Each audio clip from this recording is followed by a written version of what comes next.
Hello नमस्कार आप सभी को। आज का दिन मेरे लिए बेहद ही खास है। आज से 4 दिन के लिए मैं जा रहा हूँ सबसे पावन यात्रा देहरादून से केदारनाथ तक। तो दिवाली का समय है, इसलिए इस बार दिए जलाने शहर में नहीं बल्कि सीधे भगवान भोलेनाथ के दरबार में। तो बाइक तैयार है, मेरा सामान भी तैयार है और आप भी हमारे साथ जुड़े रहें और आप ये पूरा ब्लॉग ज़रूर देखें और दिल में महादेव का नाम लेकर के निकल पड़े हैं अपनी यात्रा की ओर। सुबह सुबह ठंडी हवा में बाइक चलाने का मज़ा ही कुछ और है। वाह, रास्ता थोड़ा टेढ़ा मेढ़ा है लेकिन नज़ारे दिल ले गए भाई।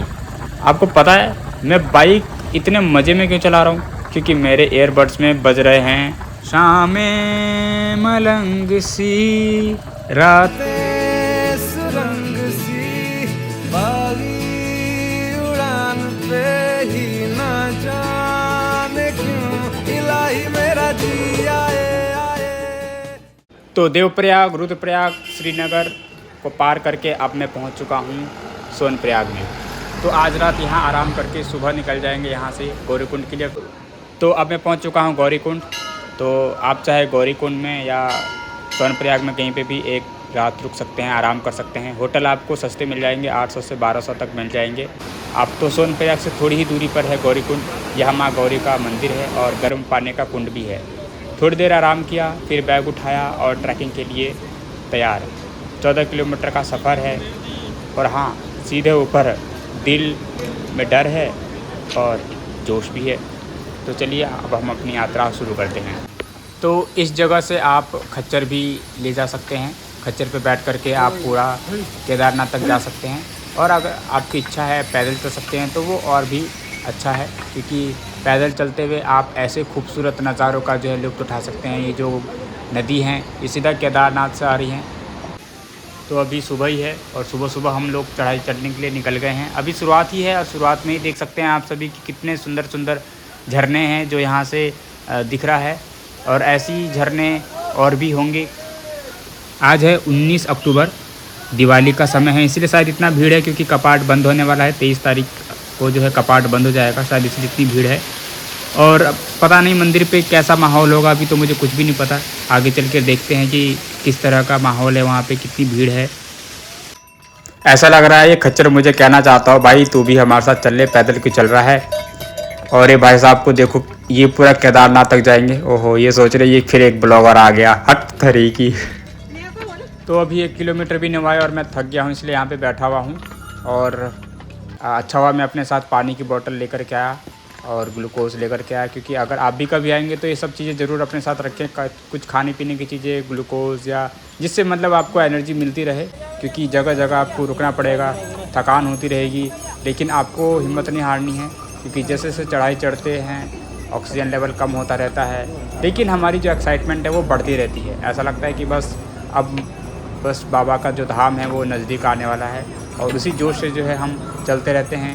हवाओं में एक अलग ही सुगंध होता है, एक अलग ही खुशबू होती है और चारों तरफ ऐसा लगता है कि बस हर हर महादेव की गूंज है और कुछ भी नहीं। जैसे जैसे ऊपर बढ़ता जा रहा था ठंड भी बढ़ती जा रही थी। रास्ते में मिलने वाले लोग, खच्चर और दुकानदार सब बोलते थोड़ा और भाई, थोड़ा और।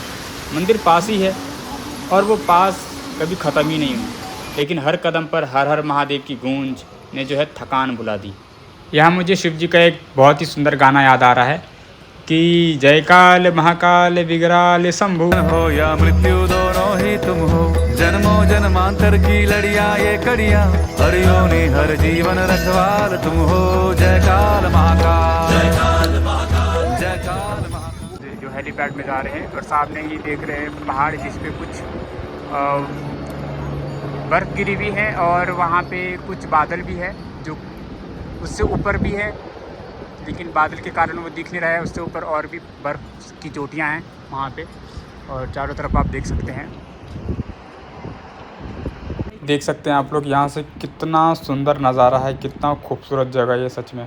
तो फाइनली चढ़ाई तो ख़त्म हो गई। अब यहाँ से 2 किलोमीटर का सीधा सीधा रास्ता है और कम से कम चढ़ाई चढ़ने में तो आसानी तो रहेगी। और आप लोगों को मैं एक चीज़ और बताना चाहूँगा कि यहाँ पे आने से पहले आप लोग 4 धाम वेबसाइट पे जाकर के रजिस्ट्रेशन ज़रूर कराएं। अगर आपने रजिस्ट्रेशन नहीं कराया होगा तो आप दर्शन भी नहीं कर पाएंगे और आपको वापस भेज दिया जाएगा। अगर आप भूल गए हैं या कोई भी कारण है तो अब चिंता करने की कोई ज़रूरत नहीं है। गौरीकुंड जहाँ से यात्रा शुरू होती है वहीं से आप ऑनलाइन अपने फ़ोन से या कहीं से भी आप अपने ही फ़ोन से रजिस्ट्रेशन करा सकते हैं, जिसमें आपको आधार कार्ड की ज़रूरत पड़ती है बस। और फिर भी अगर चढ़ाई चढ़ने के बाद भी अगर याद नहीं है तो यहाँ पे मंदिर के पास जहाँ हेलीपैड लगता है वहाँ से भी रजिस्ट्रेशन करा सकते हैं। और फाइनली हम लोग यहाँ पे बस यहाँ से थोड़ा ही दूर है, यहाँ पे आकर के काफ़ी अच्छा लग रहा है। यहाँ पे काफ़ी लोग रुकते हैं।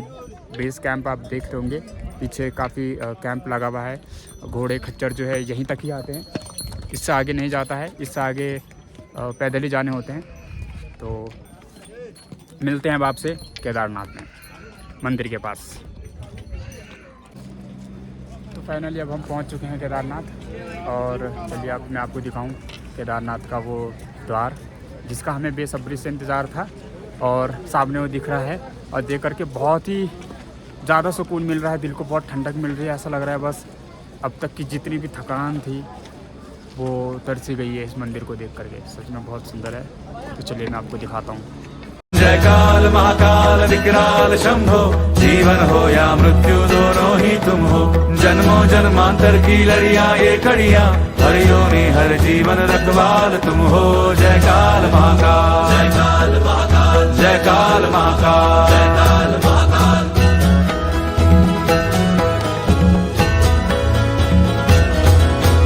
सृष्टि के संचालक महाप्राण तुम हो, तुम ही सुख तुम ही दुख निर्वाण तुम हो। सूरज से तेजस्वी सागर से निर्मल, चंदा भी तारे भी ब्रह्मांड तुम हो। जय काल महाकाल, जय काल महाकाल, जय काल महाकाल, जय काल महाकाल। जीवन की नैया तुम पतवार तुम हो, इस पार उस पार मझधार तुम हो। कण कण ये हर क्षण ये तुमसे बना है, गूंजे जो घट भीतर ओंकार तुम हो।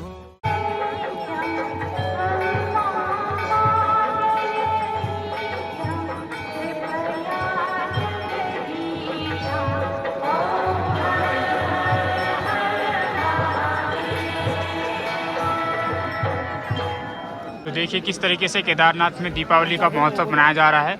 बहुत ही सुंदर तरीके से दीपों को जला करके और दिवाली मनाई जा रही है। जो है 19 तारीख, और 19 तारीख को ही दिवाली का ऐसा माहौल देखने को मिल रहा है। तो सोचिए बड़ी दिवाली जो कि किस तारीख को मनाया जाएगा, उस दिन यहाँ का नज़ारा कैसा होगा। मैंने देखा यहाँ पे बहुत ही अच्छे तरीके से दिवाली मनाया जा रहा है। हर किसी को मौका नहीं मिलता यहाँ पे दिवाली मनाने का। ये पता नहीं मैंने ऐसा कौन सा काम किया था जिसकी वजह से मुझे यहाँ का दिवाली देखने का मौका मिला। और सबसे बड़ी बात, मैं अपने परिवार को मिस कर रहा हूँ, मैं अपनी मम्मी को मिस कर रहा हूँ, अपने घर वालों को मिस कर रहा हूँ। काश वो भी होते, लेकिन कोई बात नहीं, अगले साल मैं अपने परिवार के साथ ज़रूर आऊँगा। तो मैं आप सभी से एक बात शेयर करना चाहता हूँ कि मैं जब भी किसी दोस्त से या किसी से कहता हूँ कि मैं एक ट्रिप पे जा रहा हूँ, मैं कहीं घूमने जा रहा हूँ, तो वो सबसे पहले पूछते हैं कि किसके साथ जा रहा है या तेरे साथ कौन जा रहा है। तो मैं उन सबसे बताना चाहता हूँ कि भाई मेरे साथ कोई भी नहीं जाता। मैं अकेले ही जहाँ मेरा मन करता है, जब मेरा मन करता है, मेरा कोई ऐसा प्री प्लान नहीं होता है कि हाँ इस तारीख को मुझे वहाँ जाना है, उस तारीख को मुझे वहाँ जाना है। जैसे ही मेरा सडनली मूड बनता है, बस बाइक स्टार्ट किया और निकल गए। मैं आपसे ये कहना चाहता हूँ कि ज़रूरी नहीं है कि दोस्त ही हो, और क्योंकि सबका अपना अपना तरीका होता है एंजॉय करने का। शायद मेरा तरीका ये है एंजॉय करने का। तो आज है 20 अक्टूबर और सुबह के बज रहे हैं 5:30, और सुबह सुबह ही सब इतना ज़्यादा भीड़ है यहाँ पे।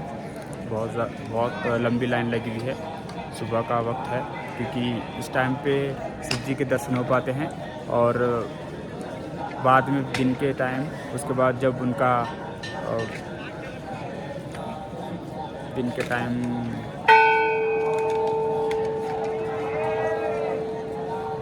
तो आप देख सकते हैं यहाँ पे कितनी ज़्यादा भीड़ है। बहुत लंबी लाइन है। जब मैं आया था कल शाम को तो बहुत ही आसानी से हो गया था दर्शन अंदर जा कर के, लेकिन सुबह सुबह बहुत ज़्यादा भीड़ है। तो अभी दिखाता हूँ मैं आपको।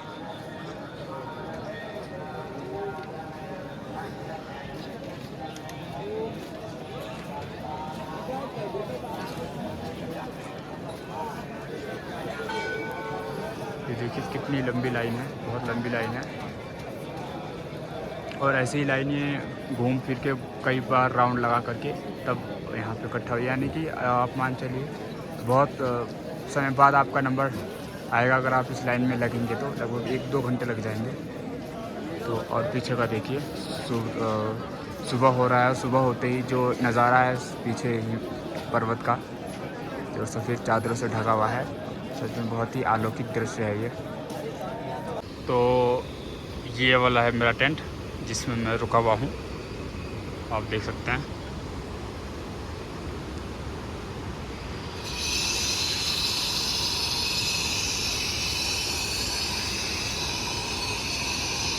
कुछ का सवाल होता है कि भाई अगर तुम अकेले जाते तो तुम्हारी वीडियो और फोटो कौन लेता है। तो मैं आपको बताना चाहूँगा कि ये है मेरा ट्राइपॉड और ये है उसका रिमोट, जिससे कैमरा सेट करके बस जैसे मर्जी वैसे फ़ोटो क्लिक कर सकते हैं। तो भाई मेरे साथ कोई नहीं होता, इस ट्राइपॉड और इस रिमोट के थ्रू जो है मैं फ़ोटोज़ क्लिक करता हूँ, वीडियोज़ बनाता हूँ, सारे काम मेरे ऐसे से हो जाता है। तो किसी की ज़रूरत नहीं होती। अगर आप केदारनाथ घाटी का और भी सुंदर नज़ारा देखना चाहते हैं तो आप चले आइए भैरवनाथ टेम्पल। यहाँ से आपको केदारनाथ घाटी का पूरा नज़ारा देखने को मिलेगा और सुंदर हिमालय पर्वत भी आपको देखने को मिलेगा। देखिए केदारनाथ। तो थैंक यू सो मच देखने के लिए। हर हर महादेव।